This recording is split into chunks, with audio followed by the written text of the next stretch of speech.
Welcome to the weekly deep dive. If you're anything like me, you probably feel like the amount of information coming out at us right now is a little bit overwhelming.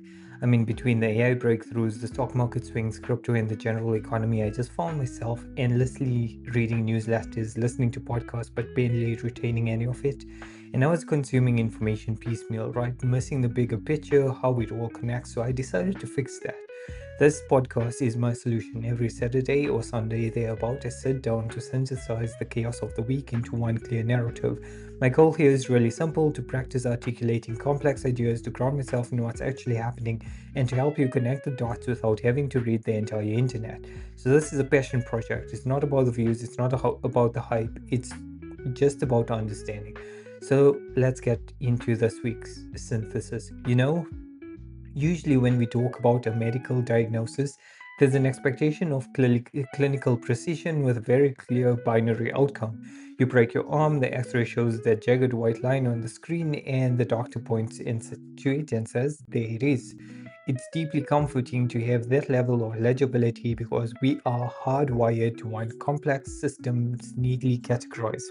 But what you step into the world of systemic trauma, suddenly that X-ray machine is useless and you're looking at a murky diagnostic landscape.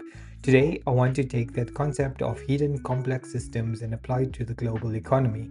Imagine a scenario that sounds genuinely absurd. Imagine an app that lets you get your apartment deep clean for absolutely free.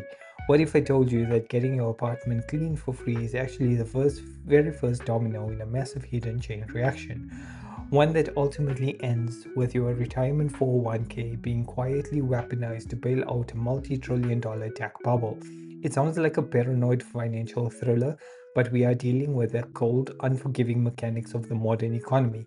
To map these mechanics, we have to hold two completely contrasting ideas in our heads simultaneously. On one side, we have the euphoric, frictionless digital realm of infinite growth fueled by artificial intelligence. And on the other side, we have the rigid, unforgiving, gravity bound math of global sovereign debt and physical geopolitics. It's a slow motion collision between the digital infinite growth and physical finite reality. I just want to say that before I jump into the deep end, want to put a quick disclaimer, right? My sources are highly sensitive political, geopolitical material, including legislative proposals from Senator Bernie Sanders and military strategies involving Iran and the Strait of Hormuz. I want to make it unequivocally clear that we do not take, or I do not take, any political sides here. I'm strictly and impartially analyzing the factual content and economic mechanisms exactly as they are presented. Basically, analysts over advocacy, right? So, let's start with the human element and that free apartment cleaning I mentioned. A German startup called MicroAGI launched an app called Shift in New York City where a cleaner scrubs your floors for $0. But there's a huge catch. The cleaner wears a high definition head mounted camera rig that records the entire job from first person perspective. Shift is actively paying people $20 an hour just to film themselves doing everyday chores. They are harvesting the new primary currency of the tech world, moving away from scraping internet tax and scraping physical human labor to train physical AI. The spatial tactile data is the holy grail for AI labs building autonomous humanoid robots. In this new paradigm, both you and your messy living room are nothing more than a training data set for a machine explicitly designed to replace that very same cleaner. This brings us to profound irony of our second story, the meta hack.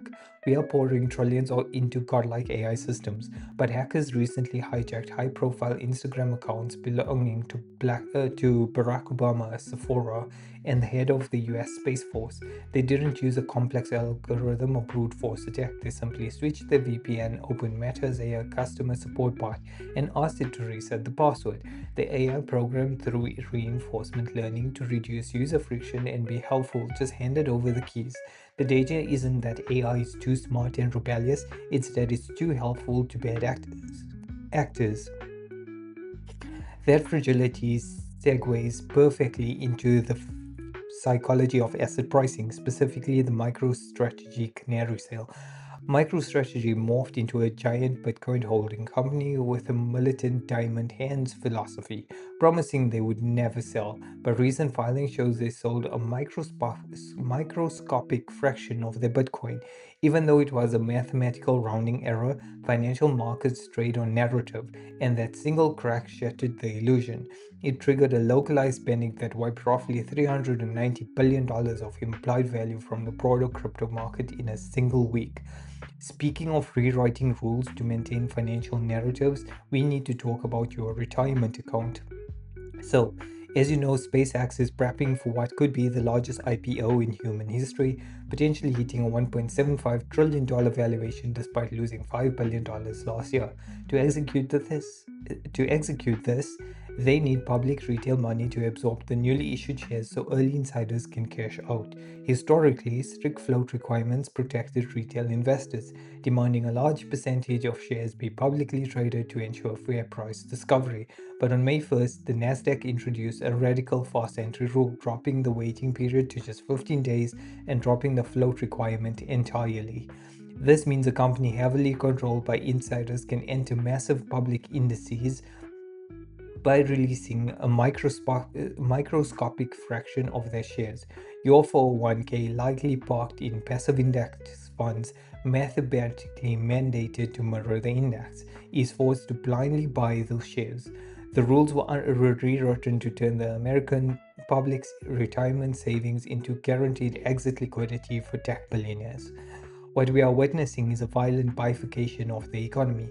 And on one side, the top 10% of earners are holding up the consumer economy purely through the paper wealth effect of their tech stocks.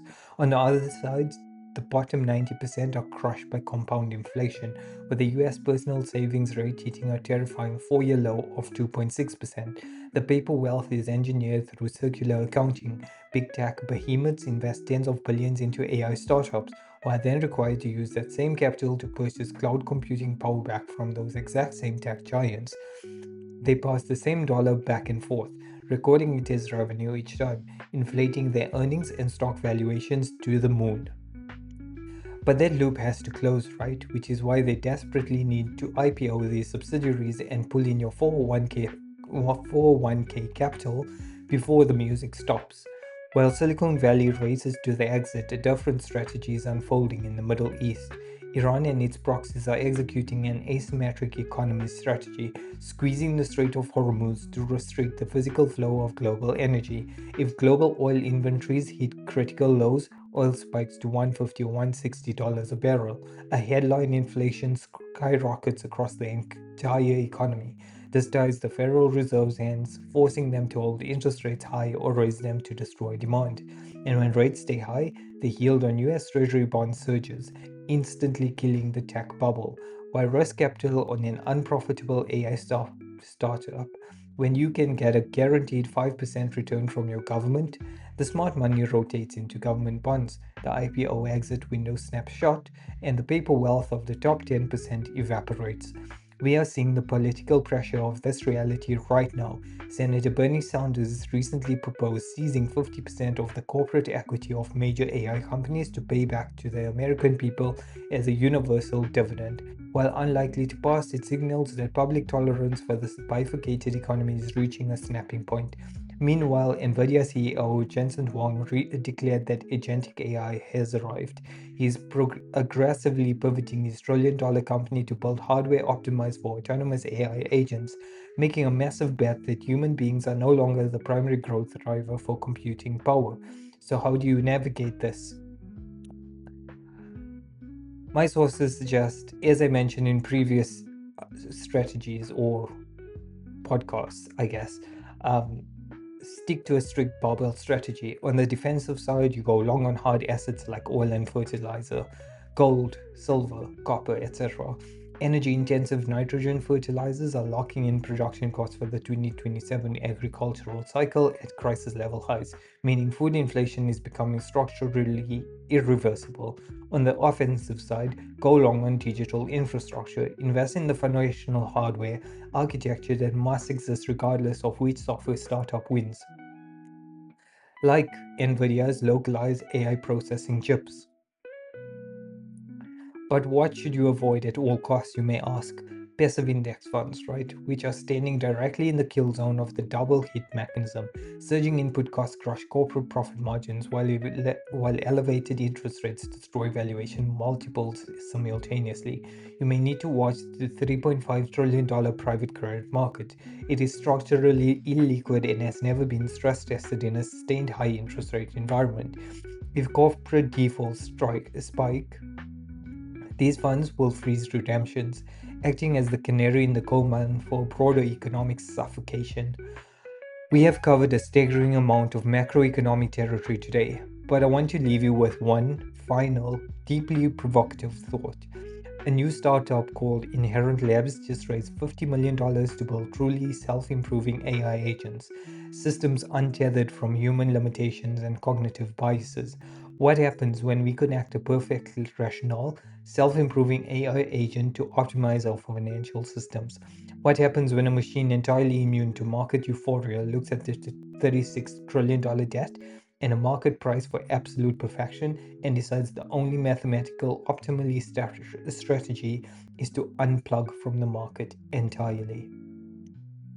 If these algorithms simultaneously decide that the math no longer supports the valuation, the resulting unraveling would be beyond human comprehension.